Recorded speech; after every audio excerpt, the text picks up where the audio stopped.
كنا اتكلمنا قبل كده عن الفندقي وليه تشتري فندقي، وقلنا هنتكلم عن الانواع. فتعالى واحده واحده كده افهمك ايه انواع الوحدات الفندقيه. حاجات محدش هيقولك عليها في الريل استيت.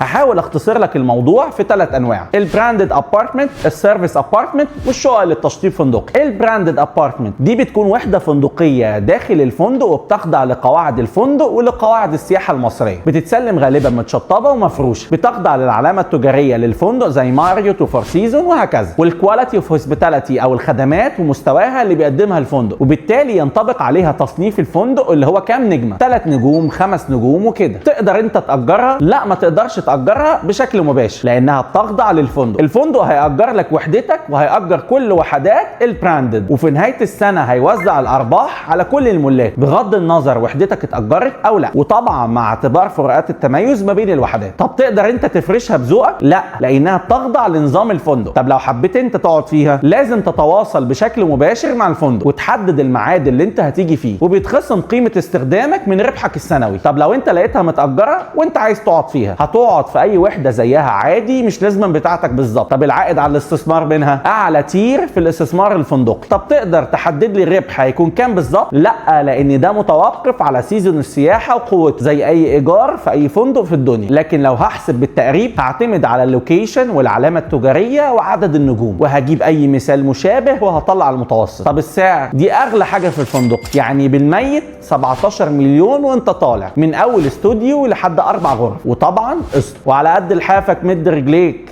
ها؟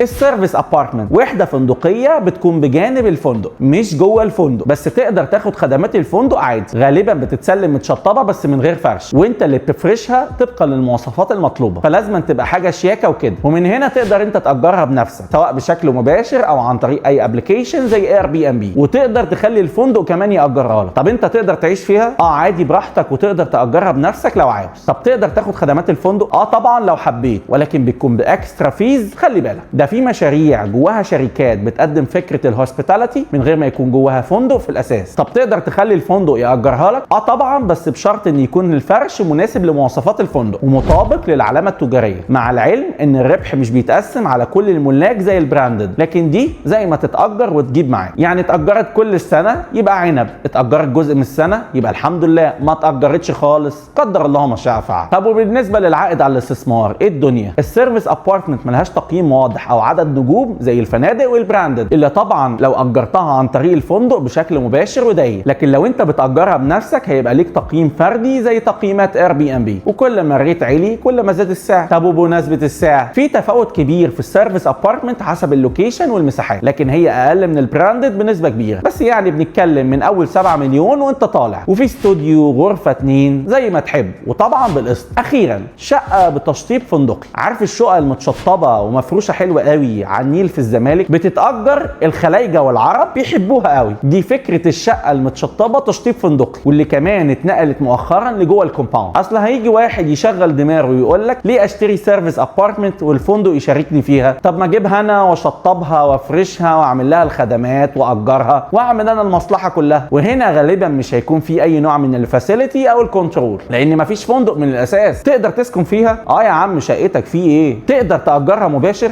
طبعا. طيب الفندق يقدر يأجرها لك؟ لا، مفيش منه ده. هو فين الفندق اصلا؟ طيب العائد على الاستثمار ايه قصته؟ الموضوع عرض وطلب بحت طبقا للوكيشن ومدى قوه الطلب على المكان ده وتشطيبك وفرشك. لكن هنا في مشكلتين: وارد ان الكومباوند يقوم الصبح زي ما حصل في ميفيدا التابعه لشركه اعمار، يقول لك انا هلغي مده الايجار القصيره، واقل ايجار هيبقى جوه الكومباوند 6 شهور. طب ليه؟ عشان يحافظ على الكوميونتي. ما هو في ناس ساكنه عادي جنب الوحده دي. طيب ايه كمان؟ انت هنا مش في منافسه مع السيرفيس والبراندد، انت في منافسه مع الشقق العاديه المتشطبه في نفس المكان، او حتى المتشطبه ومفروشه حتى لو كان فرشها فرش عادي. طيب كمان يا عم السعر اقل من السيرفيس والبراندد وقريب من الشقق العاديه. ولو عندك سؤال ابعت لي وانا هرد عليه. ولو عايز تشتري وحده جوه فندق، بره فندق، الفندق نفسه، كلمني يا عمي ونفعني. مصطفى سمير، ريل استيت ايجنت.